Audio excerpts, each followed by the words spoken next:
Changing the spark plugs on a 2018 Chevy Equinox starts by opening the driver's door and pulling the hood release towards you. The exterior hood release lever is located midline in front of the Chevy emblem. Push the hood release lever to the right and lift the hood. Free the hood prop from its receiver and swing it into the passenger side receiver on the hood. Remove the oil cap securing the left side of the engine cover. Use a T30 Torx screwdriver to remove the screw securing the right side of the engine cover. Remove the plastic engine cover. Return the oil fill cap to avoid debris entering the oil system. Carefully remove the heat shield, minding the ignition wires and air intake to the rear and avoid tearing. Locate the 4 ignition coils on the engine and slide the wiring away from the rightmost ignition coil. Slide the red clip back on the 4 plastic connectors and pull on the plastic connectors to remove them from the ignition coils. Do not pull on the wire. Stow the connectors under the wiring harness to keep them out of our workspace. Break the torque on the 4 10mm bolts on the ignition coils. Turn the 10mm bolts counterclockwise until each is fully loosened. Pull straight up on each one of the 4 ignition coils to remove.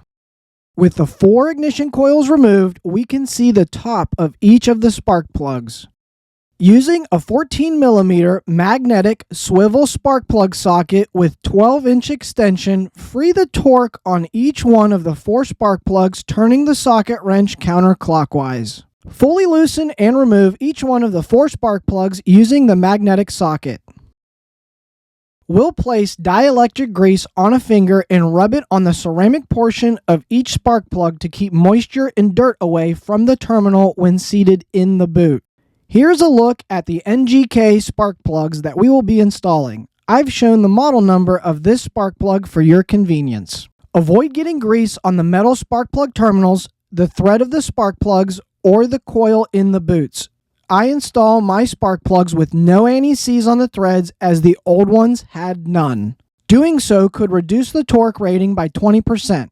Place the new spark plug into the magnetic socket and very slowly and carefully lower it into the ignition chamber. Do not drop the spark plug into the ignition chamber. Doing so could augment the gap of the plug and cause misfires. Slowly hand tighten the spark plug until tight. Be extremely careful not to cross-thread the plug into the ignition block. Do not use power tools for this task.